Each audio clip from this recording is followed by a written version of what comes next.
Pale FM kwero muntu wabulijo. Assalamu alaikum wa rahmatullahi wa barakatuh.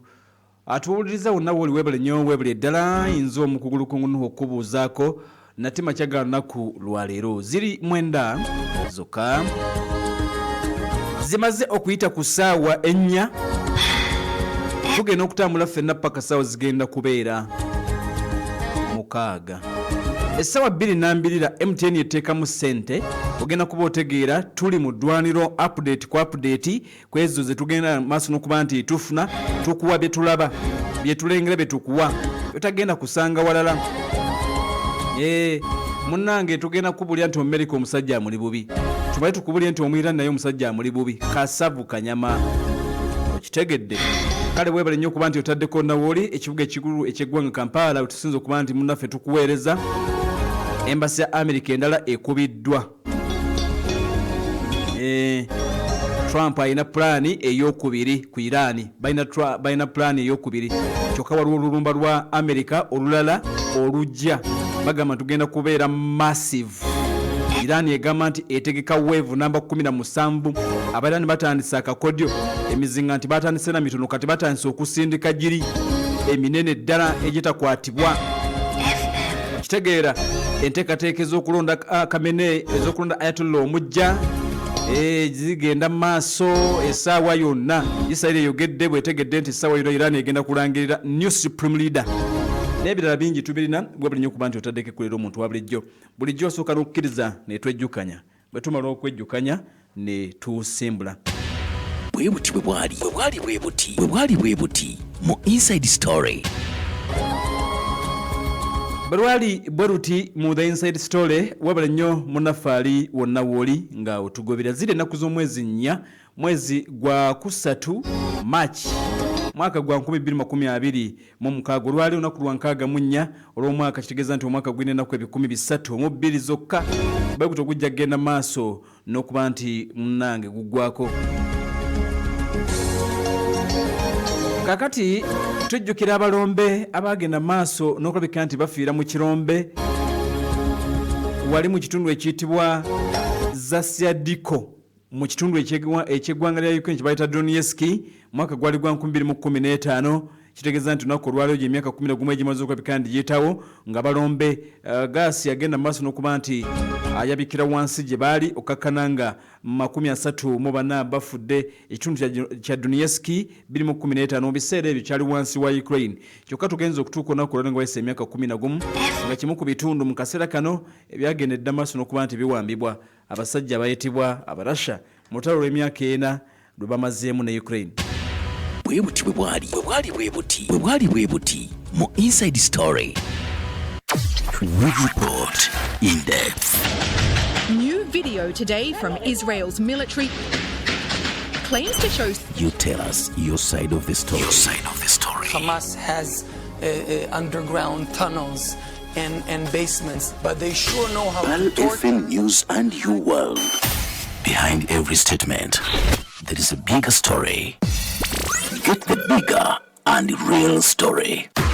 This is Pal FM, ekkola ly'omuntu wa bulijjo.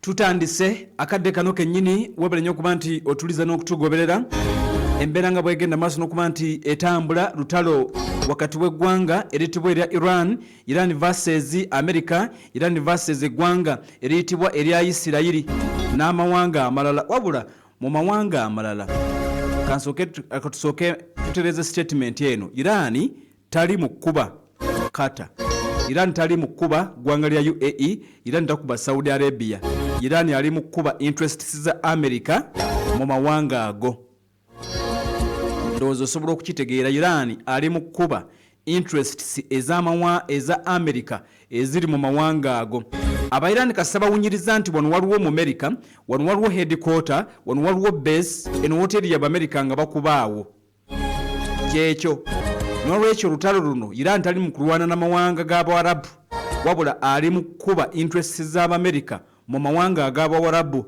newankubadde nti Qatar, UAE n'abalala basitula ampuliriza air defense okwedifeninga era tebakikola ku lwabwe bakikola ku lwa America kubanga amawanga gano agasinga gonna mu kaseera kano gakozesa nate eya defense systems eziri supplied by America.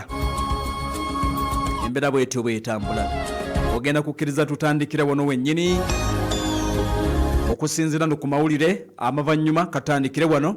Iran etegeezezza nti basindise drones, hundreds of drones, ebikumi n'ebikumi bya drones babisindise eddakiika ntono okuva kati. Iran eronkinze drones temuli ballistic, wabula batugambye nti drones ebikumi 203 bazisindikidde base US assets munda mu ggwanga Iraq n'ensi eyitibwa Kuwait. IRGC etegeezezza negamba nti several facilities hosting US troops in the Middle East omuli base gye bayita Erbil munda mu ggwanga etibwa Iraq bagisindikidde ne bagamba nti endala bagiyita Ali Salem Air Base bagisindikidde ne gye bayita Camp Al-Fijan munda mu ggwanga etibwa erya Kuwait. Mawuli agali latest basindise 203. Emuzimu zigenze Erbil Iraq, endala zigenze ku Ali Salam Air Base Kuwait, endala bazisindise ku kampu bagiyita Al-Fijan esangibwa munda mu ggwanga eryetibwa erya Kuwait. Akadde kano nga bwe tugenda maaso n'okuba nti munnange tugalengera bagamba nti bamaze okusindika 203. Embeera nga bwegenda maaso n'okuba nti etambula. Ataddeko Pal FM ekulaira omuntu wa bulijjo kankutwale mu kagolomolo akayitibwa Strait of Hormuz.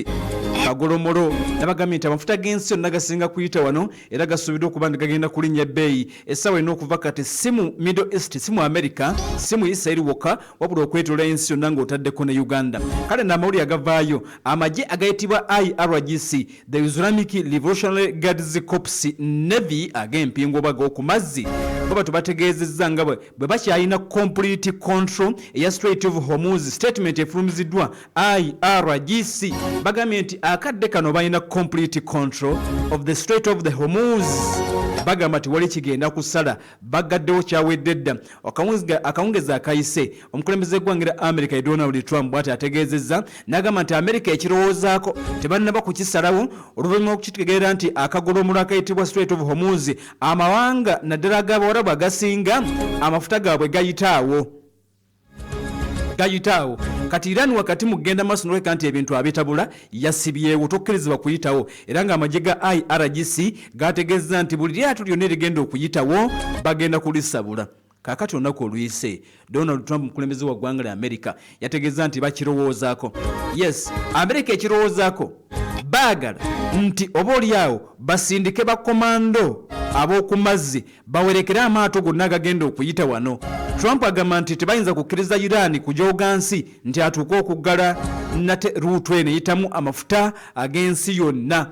Kati nti America ekirowoozaako of course tebannaba kusalawo, wabula akadde kana amawulire gali nti bakirowoozaako baagala okugenda mu maaso n'okuba nti munnanga akagolomolo akayitibwa Strait of Hormuz emmeeri zonna ezigenda okuddamu okuyitawo bagende maaso n'okuba nti oba oliawo abaziwerekera. Tetunnaba kutegeera America asobola okuziwerekera ng'ayita wansi.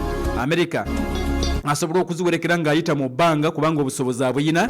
Tetunnaba kutegeera oba zo emmeeri zinakkiriza okuziwerekera akadde kano kennyini, naye nga America ekirowoozaako egamba nti Iran okuggala akatundu ako akayitibwa Strait of Hormuz tusobola okugenda maaso n'okuba nti munnange tuteekawo embeera.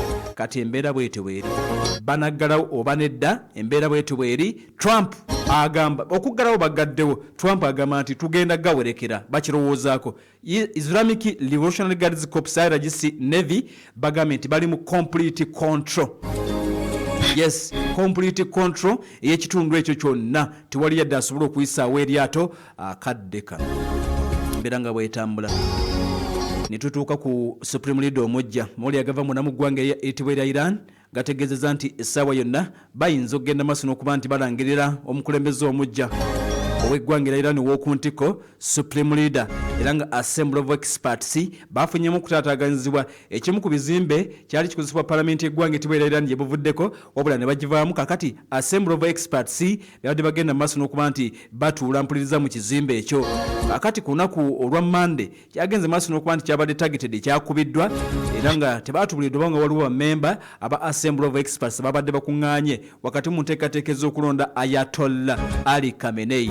Bali 48 bamemba 88 si bannansi ba Iran si palamenti si ministry yonna abagenda okulonda Ayatollah bali 88 be balina obuvunaanyizibwa okulonda Ayatollah 88 babawa ekisanja kya myaka 8 nga batula kakiiko akalonda omukulembeze ow'okuntiko. Kale ne tulinze okulaba ekigenda okuva mu bammemba awe 88 nate olunaku olwaleero enkya oba olunaku olunaddako wabula tutegedde nti mangu nnyo bagenda kuba balangirira omukulembeze nate omujja agenda okulembera eggwanga ery'ettibwa erya Iran. Amawulire gabadde gatambula nga gali ku social media nga gagamba nti mutabani wa Khamenei gwe bayita Mojtaba Khamenei ayinza okulondebwa, kyokka amawulire ago si matuufu yadde n'akatono.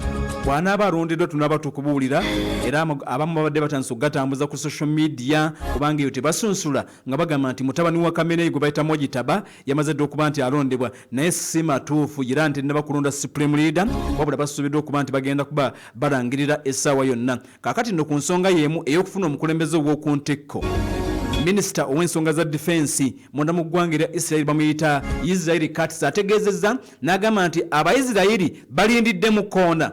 Israel egamba nti ebigenda maaso era ntubiraba, kasita balangirira omukulembeze yenna tujja kumuyigga, tujja mutagetinga.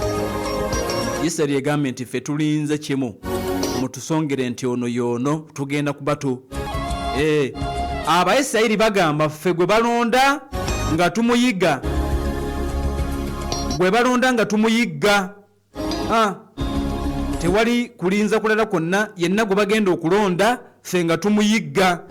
Ataddeko paal kula lya muntu wa bulijjo, naye nga bagambye nti enteekateeka ez'okuleeta nate omukulembeze w'okuntiko omujja azigenda maaso n'okuba nti oba olyawo azikolebwa akadde kano kennyini.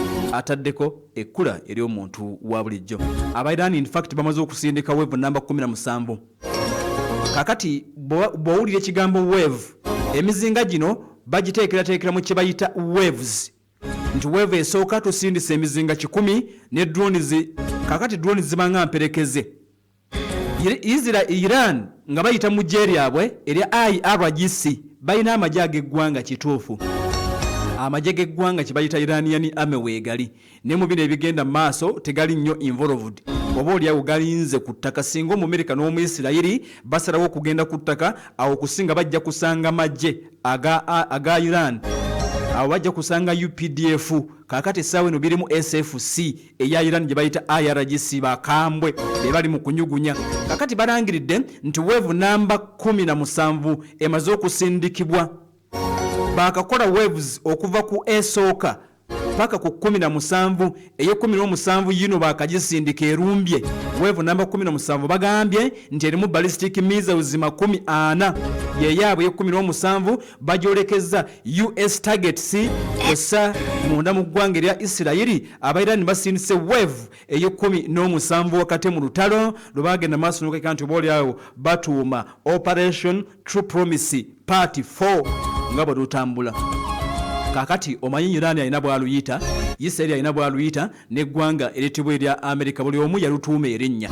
Omwirani ekikwekweto kyalimu mu kwerwanako oba olutalo olugenda maaso ye yalutuumye erinnya Operation True Promise 4. Ekikwekweto ekisuubiza ekituufu namba 4 Part 4. Kakati Amerika agiyita Operation Epic Fury, omusajja ayitibwa Omuyisirayiri agiyita Operation The Rising Lion. In fact, Roaring Lion. Rising Lion lwali lumwaka ogwedde, kakati agiyita Operation The Roaring Lion. Ebelanga bwetambula. Weevu namba 17 emaze okuleka nti esindikibwa.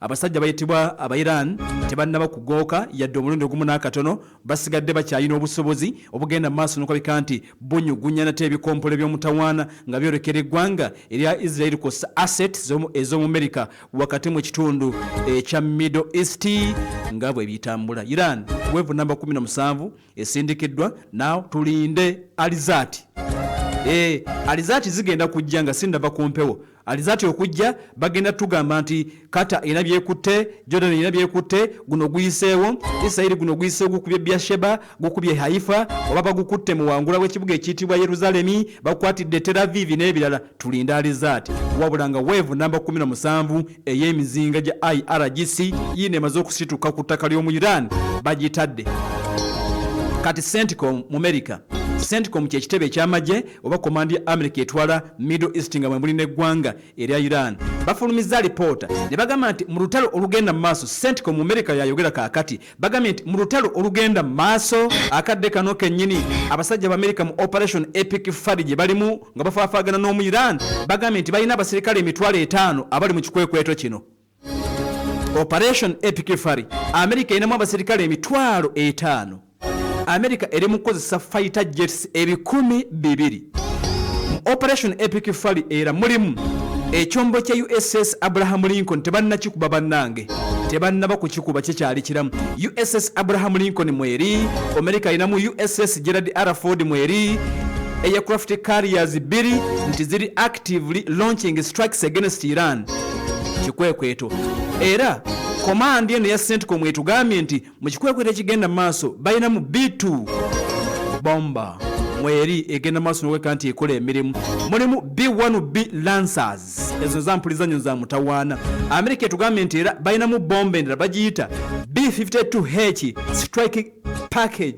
all confirmed in action bonna mwebali ezo bomba kitegeeza nti balina bomba zisatu omanyi balina ennyonyi America giraba edduka erina kye bayita ennyonyi eza bulijjo ennwanyi ezo buli ggwanga lisobola okubeera ne fighter jet kubanga ne Uganda eyina naye America ne Russia banjawulo nti bongo gyeko fighter jets balina ne zibayita zibomba bomba tebagibalanga fighter jet enekumaliriza ekola ebiganye byonna kale no mutalo lugenda maaso America etugambye nti balinamu zibomba zisatu B2 B1B ne B52 mu America kakati tebatugambye nti kasookedde nga lutandika bakakuba target ezisuba mu 1000 wali muna mu ggwanga eritibwa erya Iran kyokka nga babadde bakalwana okumala essaawa 10 zokka ne bagamba nti mu ssaawa 10 basobodde okukuba targets ezisuba mu 1000 munda mu ggwanga eritibwa erya Iran kyokka bagamba nti bw'ogeraageranya America kyeyakola mu mwaka gwa 2023 kino kisusseewo ennumba ze bakoze ku Iran zibadde z'amaanyi kumpi zikubisamu emirundi 2 mu nnumba America ze yakola mu lutalo olwamala emyaka egiwerako nga balumbye Saddam Hussein omwaka 2003 kati embeera bwetu bwetambula nga kuwanga bwengalengera kakati bwe tukoma ngenda kuzaako Saudi Iran erumbye embassy Iran zemu nerumba wali munamu in fact badde Dubai songa ne Saudi Arabia si birungi abasajja bayitibwa aba Iran bongedde okunyugunyayo update ku update eno ye PAL Report in depth. New video today from Israel's military claims to show You tell us your side of the story. ekulera omuntu wa bulijjo has mugira munyo kutuzzi nga bwe mulira na bino then tugenda kuba tweyongerayo wewe nnyo kuba nti owuliriza wenna munywanyi woli nkujjukiza Go Telecom bali wandegeya ate